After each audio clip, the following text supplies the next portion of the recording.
Yeah. Because there's been a lot of... Understood. Okay. This is about her today. Huh? This is about her today. Yes, everything. I get to be a little self-centered and vain. Ah, okay. Okay, ready?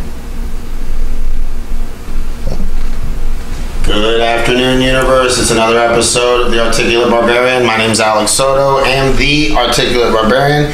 And today we are gifted with a guest, Miss Gerrie Gerthie. Welcome to the show, Miss Gerthie. How are you today? Thank you, I'm doing good. So in backstory, before we get into all the good stuff, Miss Gerthie here has a lot to do with my success. And she's Miss Humble and doesn't admit to anything, but life is about timing and opportunity sometimes. And the opportunity came out as I was increasing my social media platform. Somehow we got connected and she invited me to enter the local talent contest for the fair, which was the first year we had the fair in my town, which is Marion County. Shout out Marion County. I entered and won. It's crazy, right? I know, right? I'm not that talented. No, it's just kidding. We did good. And we ended up having this great show. And that show was the one that got filmed and the one that has entered into these competitions and the one that has won and the one that has gotten me further than... I mean, it was just a series of amazing coincidences that lined up, that planets just lined up. And it's funny, too, that you never know what you're going through or whatever ripples in the water that is happening, how it impacts and affects other people. And that's a great transition to talk to Miss Gerthie because she has, and we'll be discussing that shortly, she has a nonprofit. And she's been schooling me on some terms and what the differences are. And then she now has a second nonprofit. We'll talk about that. But first, let's talk about the Marion County Fair. We are located south of Gainesville.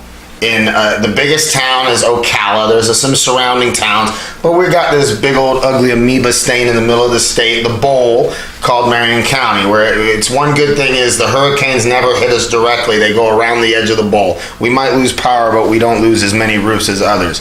So let's talk about Marion County Fair. Awesome. So how are you? Welcome to the show. Well, thank you. What would you like to know about the fair? So this will be our second year. Yes, it will be. And the first year, tell me about, it was the first one in how many years? The last registered fair was 1996 and they dissolved their charter in 1997. So, and you came up, so you were the one who decided let's push this forward and started, or was it a group of people? Was it like a conversation around this ashtray? I'm not saying you smoke, we have to go back to the Florida Kids Helping Kids in order to get back to Marion County Fair. So you want to start there? Well, because that's how the fair came about. Let's start there then. Florida Kids Helping Kids, we actually registered in 2012 to be a nonprofit. And for 5-6 years, we've had little small carnivals with big old amusements, which we knew we were having to grow. So we started looking for a bigger provider. That provider is the one that says, you know what, Marion County doesn't have a fair, let's make a fair. So he joined on board, that's why he chose Ron Weber. And with his guidance, we've actually come from a small carnival to a county fair.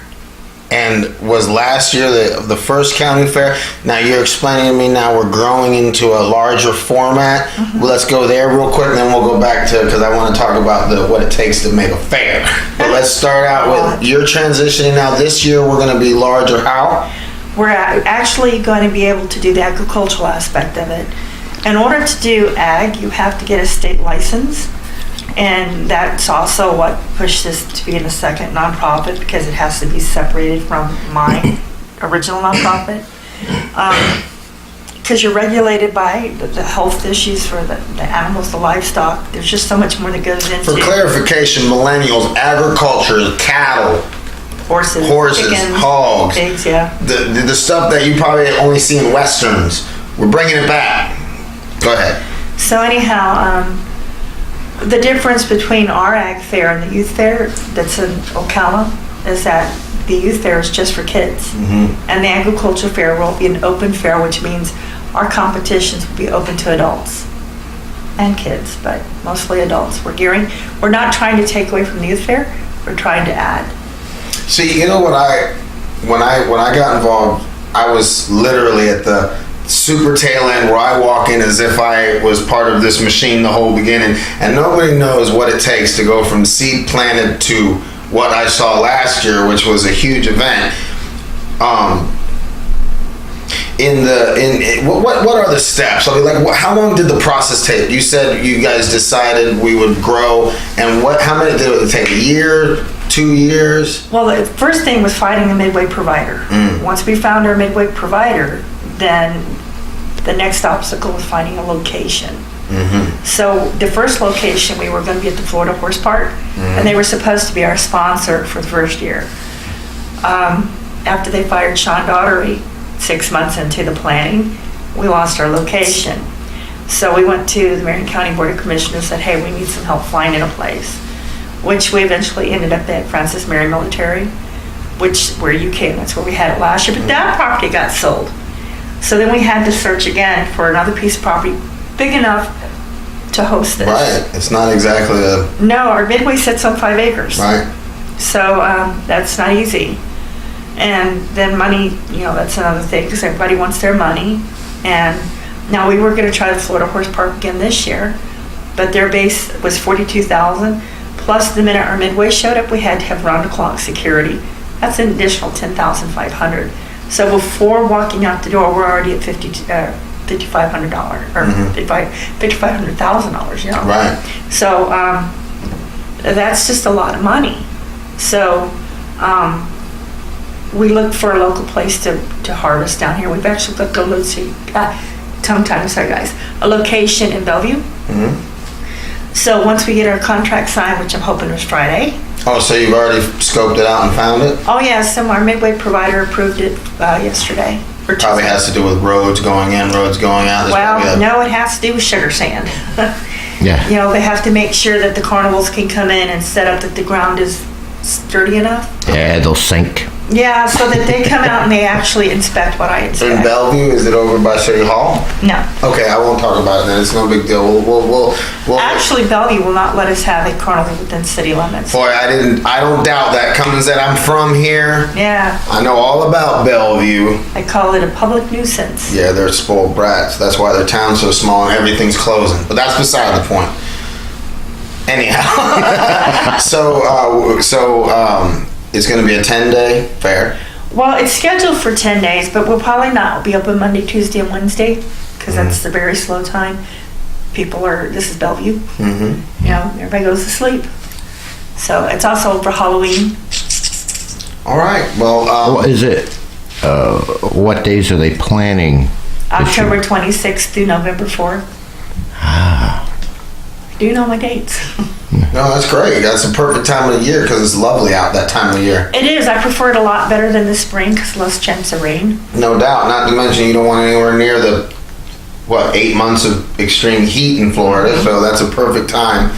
So, so the agricultural end of it, man, I can imagine what the sprawl must be for that. In the agriculture, you were mentioning competition. Are they going to do like competitions like they did with 4-H does and all that stuff?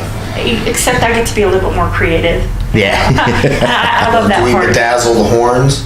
I'm just kidding. Don't let it pass me because Funny if one shows up with bells and like things on the horns and be like, what? Yeah. It's a beauty contest, isn't it? Well, one of my patrons, I guess I would call them, suggested that we do like a relay, like with the horses. Not just get up where you come up and show the prettiest horse, or she's telling me even kids are taped to their saddles. And I'm thinking, taped? Yes. Really? That would be hilarious if the kid was taped to the saddle, but the saddle was sideways, so the kid just totally floated sideways on that. Hey, I was floating sideways and I had no tape at all on me when I was a kid. That too.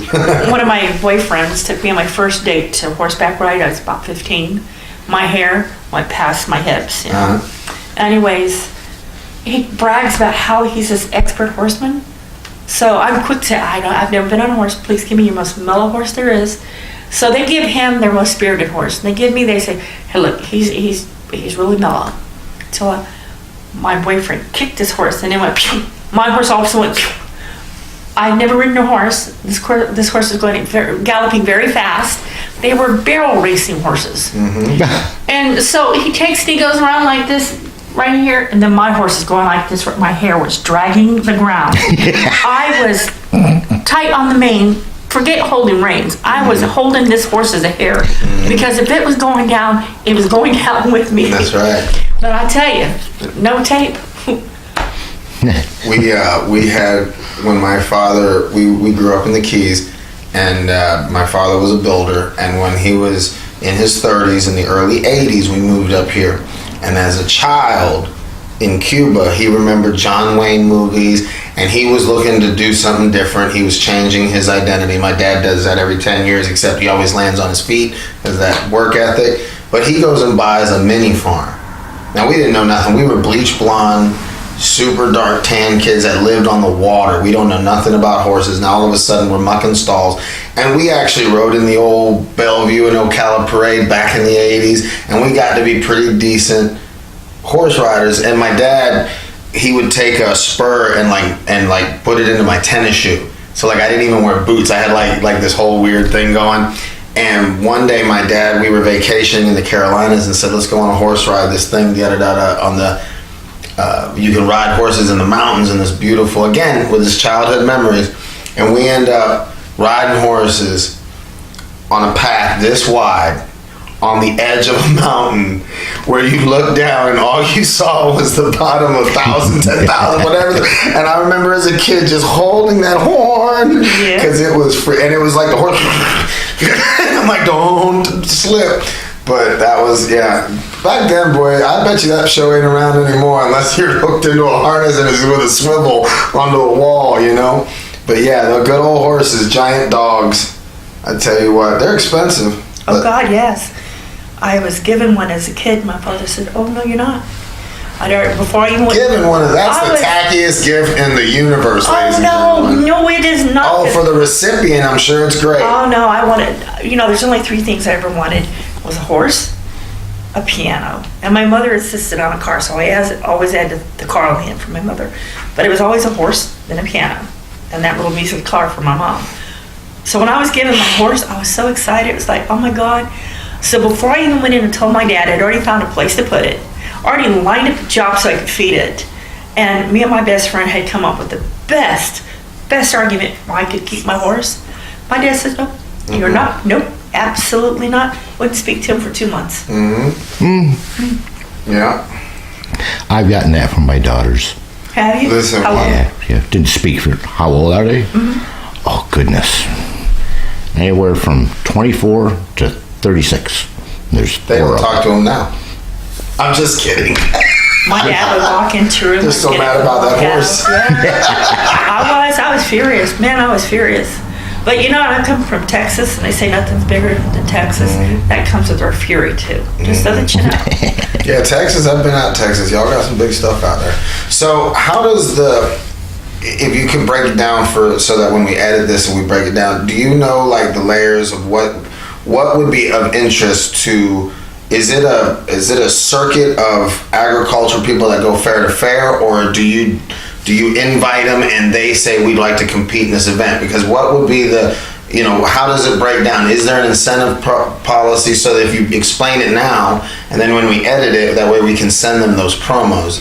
Well, basically, since this is the Marion County Fair, they have to live within Marion County. It's a big county. Got a lot of country people up in here with some farm animals. Being that this is the first livestock show for adults, I'm hoping that we reach local farmers. And since it doesn't cost to enter, now what they will have to have is a way to house their steer or their pigs, because we're right now just got a vacant piece of property.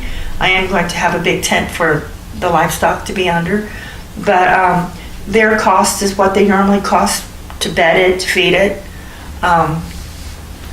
They have regulated by state, what do they have to bring their own for crying out loud, portable pens and stuff?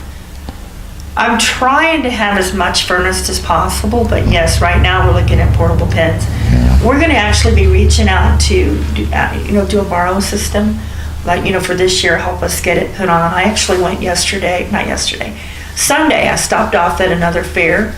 I've been doing that a lot, visiting fairs to see how they're run, see how they have it set up. it's not as difficult as I thought it was going to be, but it is very entailed. But they're applying for a grant to rebuild their establishment, and they're going to tear down and just demolish and throw away what they have. I said, I take it. They said, Is there stuff to take? oh yes, because they've got I their bet. pens, their Yeah. chicken stuff, and so when they get ready to upgrade, we should be at the point where we have a property where we can start building up. So, and I'm a recycler. I hate seeing stuff end up in the landfill. I'm an old Baptist, man. We're all about dragging stuff from one lot to another. Those metal pens and gates are expensive. They are. And a lot of times when they do that, there's nothing wrong with at least 50% of it. Well, if we're able to go take it apart, then we're sure that it's going to be usable. It's not going to be something that's just mangled up and here we go, we shoved it, here y'all, take it. But that was a blessing for us. And I have found that all of the fairs have been really enthusiastic with helping us. They want to see us succeed. And so for a fair circuit, you do have people that travel the circuits. Mm-hmm. Last year we only had 7 complaints that we didn't have the animals on the display, but we only had 2 months. Right. 2 Yeah. months to put it together. And Look, it was phenomenal what you put together in a short amount of time. and we started with $4,000. That's the key. Normally when you start a fair, it costs about $100,000 to put on a good fair. To put on a good fair, because you have to pay out premiums. They like to see at least $22,000 in premiums. That's for the best steer, for the best chicken, for the quilts, for the home economics. And like I said, my favorite things is trash to fashion. I won't compete with the Lions Club on Top of the World because they do the adults, but I do the kids. They're amazing. And what is this? Trash to fashion. What's that? Well, yeah, you can't just say something cliche and bam. Yeah, I've never heard of that. About. What's trash to fashion? Well, you take something. My favorite costume that I made was the bumblebee, and we had kids that created theirs. But one of the little girls, she wanted to be a bumblebee, so we all got together, and I went to North Carolina. I do a once-a-month run up there to deliver dishes, and they have this wrapping paper that looks like beehive, like a cone of a beehive. So I said, I gotta have that. And we took a black trash bag, we took the wrapping paper with this beehive stuff, and we made the cones going down. We took a black plastic trash bag and a yellow used tablecloth, cut them into strips and crocheted it and made the halter. And then her hair, we had a... Crocheting is where you take two things with knitting, millennials. Just look it up, Google it. So we had her hair done up in a honey bun, and then we used pipe cleaners and made bumblebees. It was really cute. So trash to fashion is you make something from nothing to something. Right. And it's always like a bumblebee, or when you see adults, is it like fashion to walk around at night? No, cocktail dress fashion, or? I haven't seen anything that could really be worn out at night. Oh boy. But I'm already thinking what we can do to enter. I'm gonna tell you, it'll be a lot of fun. Well, now you're an adult, so you'll be able to enter ours. Oh, so the fair, we can't do it as adults? I will not. I'll borrow the kid next door. Exactly. But I will tell you, you can enter into the On Top of the World Lions Club as an adult. I get it, but it's all good. We just were gonna get. I'm about the fair. That's a problem being an adult. You can't have all the kids fun. Well, see, but their program is good because their money that's raised goes back into the community as well. And I do kids because I run the youth group. And when we entered against adults, all 3 of my kids won. That's great. And we had one kid that was a transformer, autistic, and he transformed into a dragon. I mean, not a dragon, sorry. My grandson was a dragon, but he was a tank. And he would stand up and be the Autobot, and then he actually got on his hands and knees and turned into a tank. Now, the kids wanted to make it where he could shoot out stuff out of the tank. I wouldn't let him. But I'm sure if they had a view, it took first place. Right. But then they decided the kids couldn't compete against the adults. Yeah, it's not fair. Kids are so much cuter. So let's talk about the nonprofit then. I mean, unless there's anything else that you want to hit before we get into... I want to know where the camel come from. It came from the Ocala Zoo. I didn't even know it was there, and all of a sudden I turn around and go, camel. Yeah. Because we were sitting on the benches over there eating hot dogs. We got really lucky last year because It's networking, getting with your friends. You know, I need to have a zoo. I need to have something for the kids. We had a lot of political opposition last year too, and again this year. So there's a lot of people did not want us to succeed. Stuffy white people. Naysayers. Well, there's some that wanted to blame it on. Opportunists. Well, they wanted to blame it on the Southeastern Youth Fair, and that wasn't the case, and it's still not the case now. Dun, So, dun, dun. Political drama. I hate political drama. I hate political. That's why I host a podcast now. You know, it should be about helping each other. It should be about the community, and by definition, a fair is supposed to be a public service. Mm-hmm. It's not meant for you to come out and make money or be a personal gain from it. It is supposed to be for public service, in a nutshell. Now, there's people that have different views on what public service means. There's people that say, well, you know what, this goes back into the nonprofit and not-for-profit. And they wanted to make our fair a not-for-profit where everybody got a paycheck. So take a minute and explain that. So, like I said, I'm going into this dark as far as where we're going next is the and. So, Well, not-for-profit is like a hospital. Everybody from administration down gets a paycheck. And a non-for-profit, nobody gets a paycheck. Doesn't mean people don't get paid, because you still pay your artist, you still pay for your tent, you still pay for the property. right. But on ours, if you are getting some kind of monetary beneficial benefit from it, if we're hiring you to do something, you can't sit on our board. You can't sit on our committees, because then you're biased influence. Right. You have to be able to be a competitor like anybody else.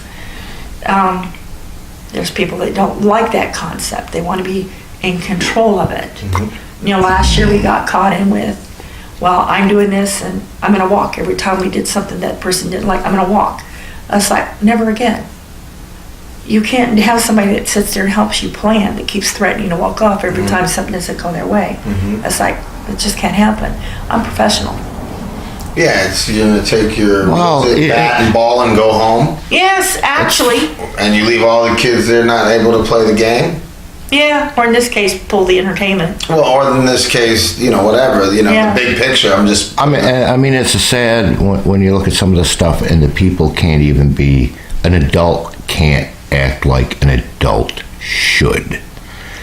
Well, anything- It doesn't even need to be that negative. It's a shame that things don't line up and click. Anything you do with other people involves discussion. You can't just because, well, I don't like it every single time. You got to hear the other ones out. I mean, look at the stuff you and I go through.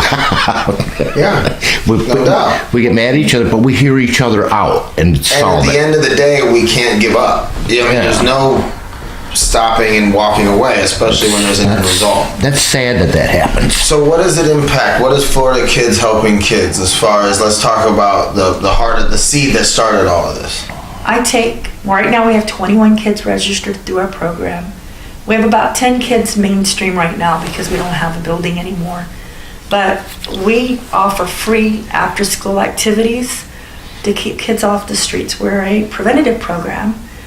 I take kids high risk. I take kids with ADHD, take kids with autism, misfits, some of them, but we all become family. And with me giving them free activities to do, not only do they get to learn a skill, I teach them how to give back to the community. Now, before we lost our building, we were working on blankets for the animal shelter. After that, we were going to quilts for the vets, for their laptops, for their wheelchairs. And then they were going to get to make their own Halloween costumes with materials we provide. So they're learning skills so that by the time they get to make their Halloween costume, they already know everything they need to know about putting something together. But at the same time, they've given back to the community in some Sure. form or fashion. And it gives them purpose. It gives them purpose. I've had my kids, believe it or not, they had to learn how to be homeless. We did it a couple of years ago. In fact, if they go to our website, Florida Kids Helping Kids, and go to the bottom, they'll see a little video there. But the kids had to go to school with everything that they thought they had to live with the backpack.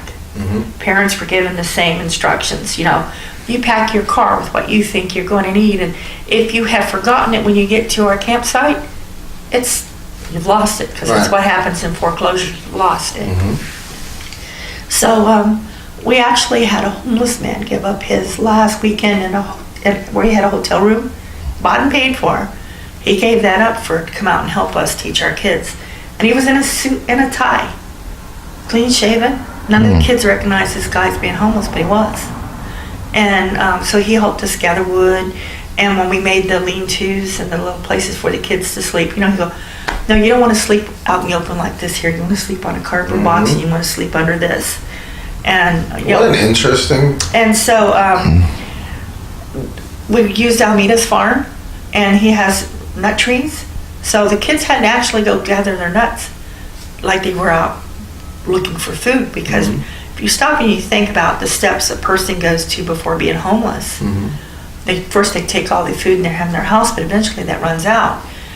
Then you have, I can't get to a job because I can't get to a shower. Right. Then you get to where you're scavenging and you're looking for whatever there is. So I had to kind of like condense the steps into one. And so the kids, a lot of them thought it was funny. They would go play on the playground. And then, they had some that picked these berries. Well, in real life, you're picking what you think is edible, but when you come back and say, well, look what I found, Mom.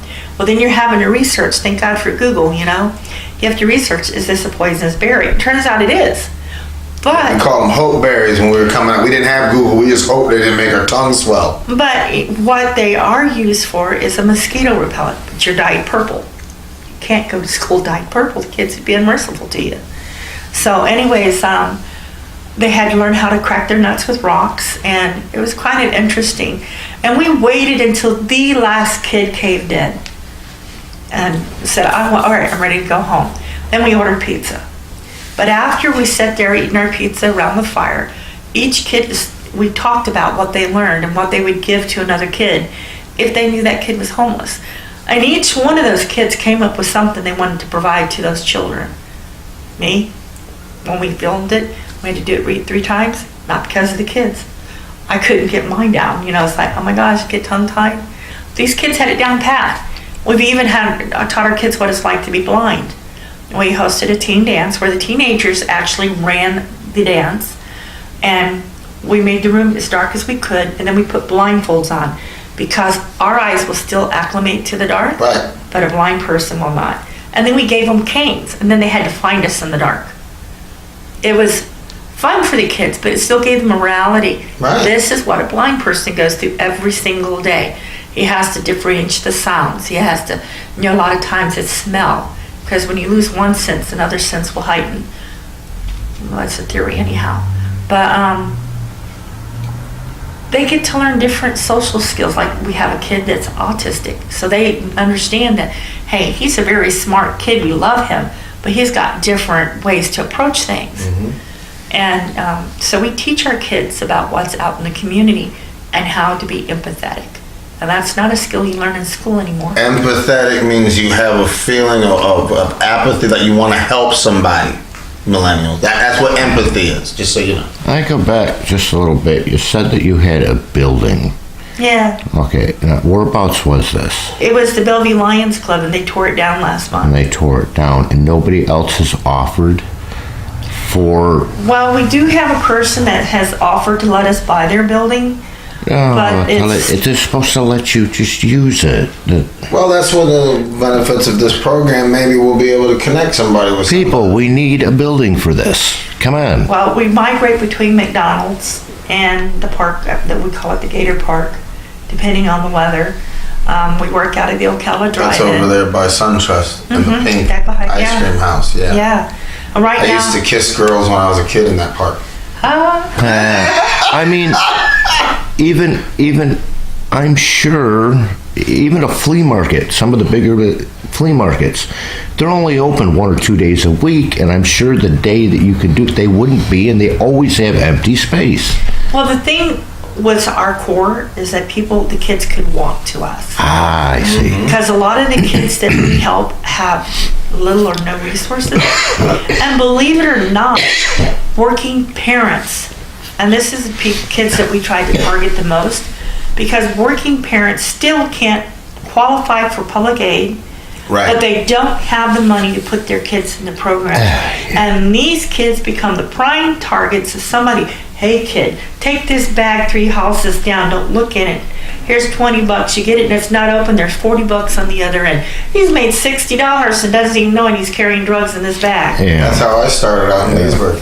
So, I mean, I'm not saying it I'm proudly, I'm just saying I remember that exact thing. So my son got hooked up in that. And me as a parent, guess what resources I had? None. Zilch. Absolutely nothing. Which is where I began. Trying to make programs for kids like mine that had nothing. I was a single mom. In 2000, you talk about your friend that got killed by a tree that fell on. I got hit by a falling branch from a tree, and it messed me up really bad. But I was a single mom. I had a kid with special needs, and nobody at all would take this kid. Nobody. And then, when my daughter, my youngest kid, got mixed in with the wrong crowd at church. You think at church the kids are getting around good kids. No, then she's back into the drug scene as well. I'm thinking, oh my God, no, I worked so hard to keep her from that. So I told her, I says, all right, you know what you're gonna do? I became involved in the PTO. I was so close to what this kid was into is unreal. Parents don't do that for their kids nowadays. It's like, well, what can I do? And that's the attitude they take. What can I do? And then it's just on the back burner and they do nothing. Right. Then you have parents like me that says, okay, I see a problem. I don't want my kid in jail. And what can I do? So I started my own program where her first thing was Relay for Life. So I basically started off with 4 kids and a hot dog cart, 2012. We made money for the American Cancer Society. While I was also being the PTO at Bellevue Middle School. And what got us into this aspect of it is that while we were doing Relay for Life, a Cub Scout leader came and says, Gerrie, in your school, we have a boy that's 13 years old that they just took this much bone from him. And his mother is, she had a prosthetic leg, can't lift her kid over the bathtub. They need a walk-in shower so he can get a bath. So we took over fundraising to make sure this kid got a walk-in shower, a computer, and then a car was donated through us to him, which, as he got older, he learned to drive on that car. But that car gave his mom something to get him besides doctor's appointments. Because every time the kid left the house, it was to be hurt again. Right. And, with him being able to look forward to connecting with the computer to his friends or getting in the car and go somewhere other than to a doctor's appointment, it meant a lot to these kids that they actually made an impact, a huge impact, not just an impact, a huge impact on not one person's life, but 4 people's lives. Because the people that were engaged in taking care of this kid, it all of a sudden made life so much easier. Right. And then for the people that came in and made the bathtub, took it out, put the walk-in shower, each one of us had a play in that. Right. My play was, guys were raising money, and then it became a public cause. And then I was told that, you're good at this, you should become your own nonprofit, and which is what we did. So that's exactly what I was curious about is, again, I often say that the splash you make now, good, bad, or indifferent, is felt by the impacts of the ripples throughout the pond. And it's so easy when we're eyeball deep in it to forget, with all the drama that it sounds like you're going through, with all the headaches of learning, because it's amazing how I jokingly but seriously say that how messed up a good idea can be once you get a bunch of stuffed shirts and white collars and shirt and ties in the room to try to make it what started out as a good thing that was profitable, that impacted the community, not just in your case, but I'm talking about in any general concept. A lot of corporate jobs that used to be where the idea was we were in this together to better our lives has transitioned to what's the most profit we can make. And a lot of times nobody sees it 20 years from now. They don't see it after they're gone.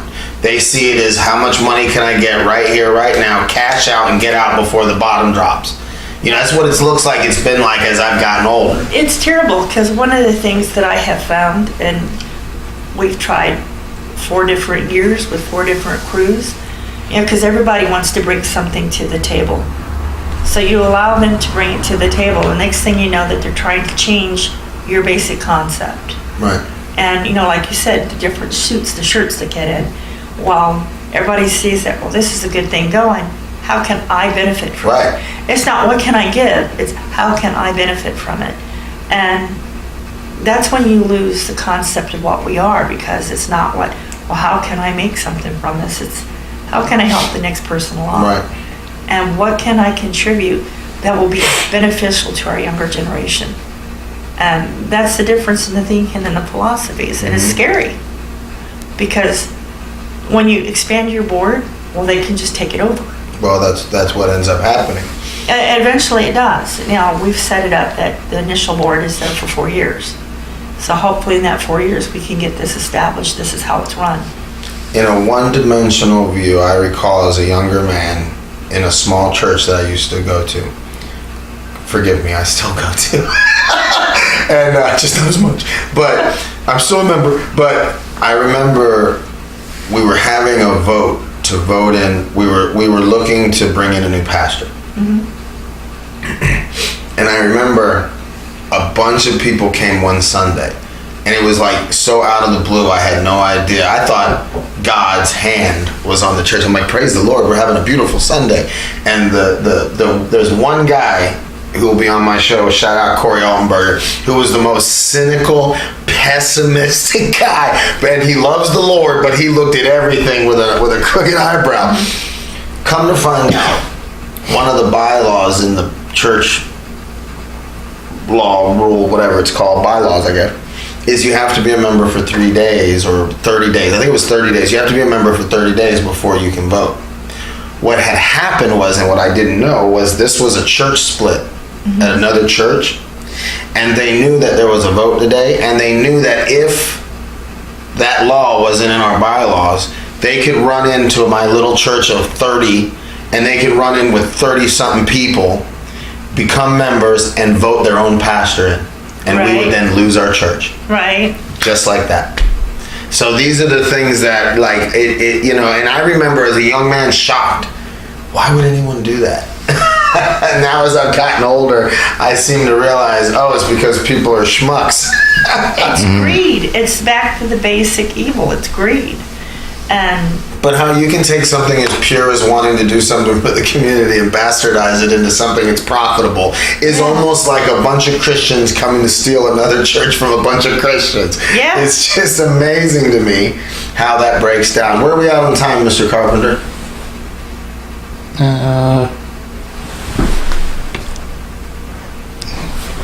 I'm getting old. I need Ladies and gentlemen, binoculars. Mr. Carpenter can't see because his glasses aren't strong enough. Oh, we've been running. We got about another 15 minutes. Good. Okay, so obviously we have some goals for the nonprofit. I think a home would be in order. Yes. I mean, is there a list, like, honestly, besides the camp, and realistically, the fair would be a great answer as far as getting you some money to impact those problems. When the fair grows, our building will be actually a reality. Right. Because that would still be where all the kids get to go. My philosophy of our building is a free place for the kids to go, do their activities. If they want to be a broadcaster, they'll learn the skills there. Right. If they want to do painting, they'll learn the skills there. I grew up in the Boys and Girls Club of Lake County. Shout out Boys and Girls Club of Lake County. Daryl Edwards, who I don't even know if he's alive still, he was the old man that would go and fight all the time to keep that place open. And it was in a building that was on a dirt road. And it was next to a cemetery. It was spooky. It was an ugly building. And the transition went to, and Daryl, before he left, they got a big building, and they left from the middle of Leesburg, and they went out to this huge metal building, gorgeous facility out on the skirts, And what ended up happening was, fast forward now, 20-something years later, at the time when I was in corporate America, the Boys and Girls Club of Lake County was one of the things that we could, give to in the United Way. So I went and toured the new facility because they moved right after I left, and then they moved. So that was still the original complex. But fast forward to today, and now they're like, well, you know, with all the overhead and with all the different people who have interest, you know, the corporate stuff that got involved to make the Boys and Girls Club this nationally commercialized, big, you know, but the problem is now they're like, we're deciding we're going to downsize and we want to go back into the city so that the kids can be closer. And I'm like, what a strange irony that all we wanted to do when we were in the city was to have a bigger facility to offer. And I don't even know what the rules are. Last time I checked, and it's none of my business, but the YMCA is like almost $100 a month to be a part of. Yeah. And I mean, it didn't used to be that way. So I don't know where the Boys and Girls Club is today, but I do know the importance, especially to young people. I remember so many, that was that time in my life, I was like the beginning of middle school, that was such an important time in my life, and I remember that structure, and I remember how nice it was, because my parents were never even in a bad way, but they just both had tremendously long hour jobs. So they were self-employed, they owned daycare centers. So the reality is they needed somebody to watch me from the time I was in that age group, because I was too big to be in a daycare center. Right. And I remember that outreach being an option, an affordable option that was tremendous. I remember there are people that I still have on my Facebook that were my counselors when I was that young. So it's important that these programs take root, and it's amazing that what you guys have accomplished thus far. And I'm wanting to hope that we can maybe spearhead this to help you. If anything, we can get you connected with some other outlets to communicate this stuff. We could get, I've got people around that are, strong to help promote and network. And then in addition to that, so do we have a laundry list of things that you need, like donated? Like if somebody who's watching this or listening to this, they could, and we'll get your social media and all your information, and we'll put that on the thing when it posts. But, do you need blankets? Are there anything, school supplies? Well, in school supplies, we do a big drive for that, and then we help many kids with school supplies, pencils, notebooks, papers. But with the current trend of how the school shootings and stuff like that is, I don't know if notebooks or book bags are gonna have to be clear, or notebook bags at all. What about bulletproof vests? I would like to see cameras in all the schools and how they do, like Indiana, that there's a sheriff or agency that's all they do is monitor the schools. They see what's going on before anybody else does. Your first line of defense. I know that they're talking with the schools now, with the sheriff's department, to see how they can make our schools safer. That's the core of everybody's thing right now. How safe is my kid going to school? So we will need the pencils and the papers and ink pens and rulers and calculators. People don't think about calculators. Everybody thinks about the younger kids. They don't think about the middle school or the high schoolers that are still struggling too. So, it is the calculators that they have to have, and they're very specific. They need to have the scientific calculators. Yeah. You have kids that need no notebooks or some computers at home.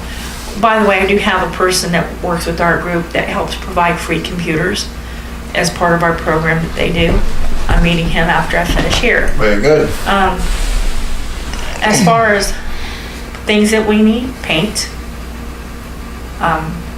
Is there by chance a list, or maybe we can have a list made online on your site? And also too, money. Just give her cash. It'll all go. I mean, I'm sure if you write it out to whatever, and it's obvious that she's in it for the reasons, and I'm sure she can show that to the last penny. But it appears that in the end, what's the biggest way to solve a problem? You just throw money at it. So, we just need some people to throw money at us. You can throw money at me, but it won't go to the right. It'll go to the weak. No, I'm just kidding. But not really, sort of. But seriously, folks, if there's one thing I'm about with this program, and it's not to toot horns or anything, is I'm interested in the layers. I'm interested in the story. What we need the most is people willing to give their time. And I ask for an hour to 2 hours. If that's all you give me out of the whole year, come in and share your talents with our kids for a couple of hours. I've had artists come in and do artwork with the kids. I've had chefs come in and teach how to cook. I've had, believe it or not, specialty animals like CNI dogs, Mm-hmm. come in and teach, because that's what engages the kids the most, is when they have something to look forward that's happening, not just another play day. Well, Jim and I'll come over here and shoot him with a paintball gun. Hey, they That'll teach him to toughen up. No, I'm just playing. Madam, before we get to the last part, I want to thank you for coming out. I want to thank you for giving us the intel on what's going on. I'm very interested. I'm excited to see the things that are moving. I was very impressed last year because, again, I went in there not knowing what to expect. When you say that, I wasn't expecting. It looked like Katy Perry was performing out of that thing. The most beautiful tent, the most beautiful lights and sound. Excellent program, and it was just it was an honor to me to even be a part of it. I was thankful I had a chance to be a part of it, and I genuinely believe it helped catapult my career. The ripples in the water, I'm a big fan of and understanding. Well, this year our tent's not going to be enclosed. Okay. It's going to be an open stage. Right. And we're focusing more on local talent versus Sure. bringing somebody else in. Absolutely. And I am the definition of local talent. Yeah. For your particular purposes, for donations and stuff like that, for what you do you have a phone number? Yes, 352-347-0883. 347. That's local, y'all. Yes.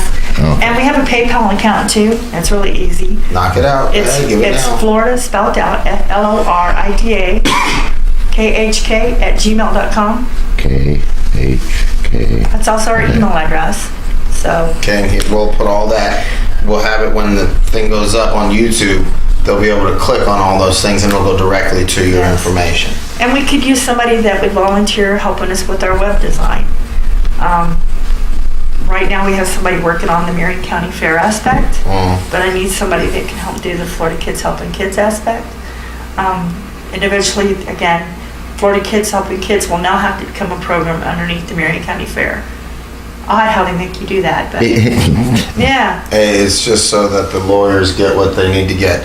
So on my end, I'll be happy that as an old man, when you send something to me that says promote this, and I have to click on it in order to see it, two things happen. One, there's a lot of people up to no good that will put viruses to other people's stuff or whatever. Yeah. And number two, I'm old. I don't even click. I've got no time for clicking.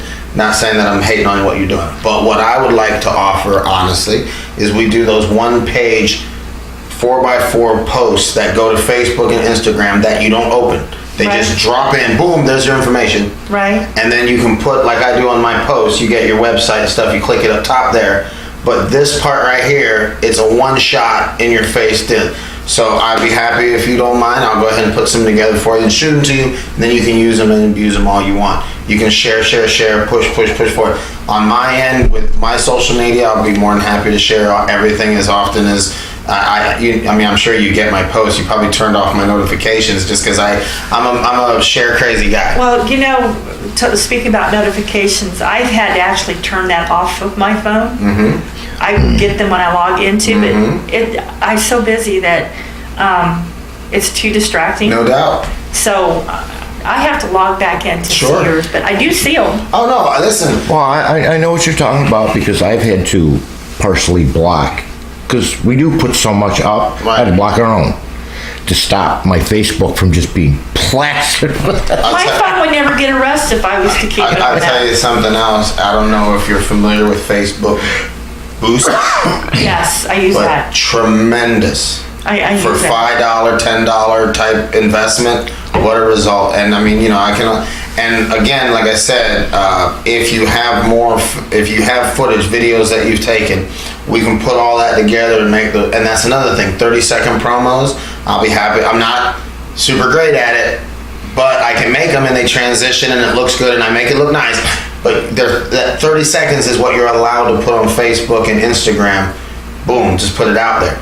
So I'll make those two, send them to you, and you just use them and abuse them all you want. And Appreciate it. and anything, like I grew up in the church, so I mean I understand.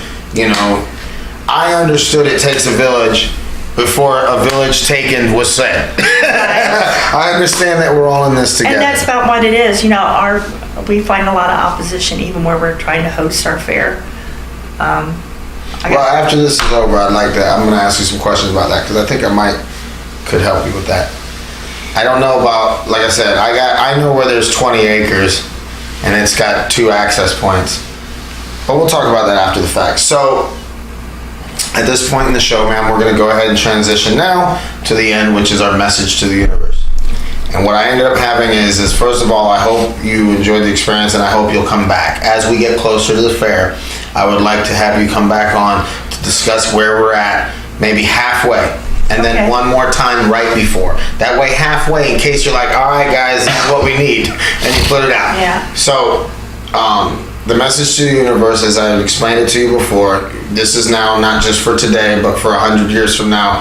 If the Chinese, North Korea, polar ice caps melting, and asteroids don't mess us up, in theory, we'll always be able to look back on this day, even 100 years from now, thanks to the World Wide Web and archiving the messages to the universe. So what tends to happen is the person comes and does their first message, and then I'll get a text.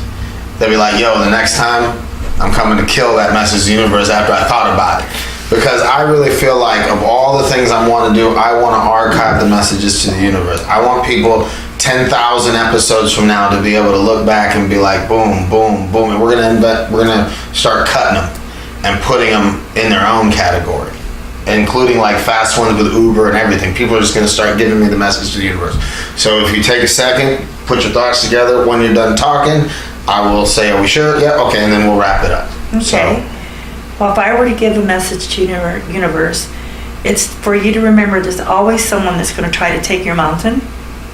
So you need to stand your ground.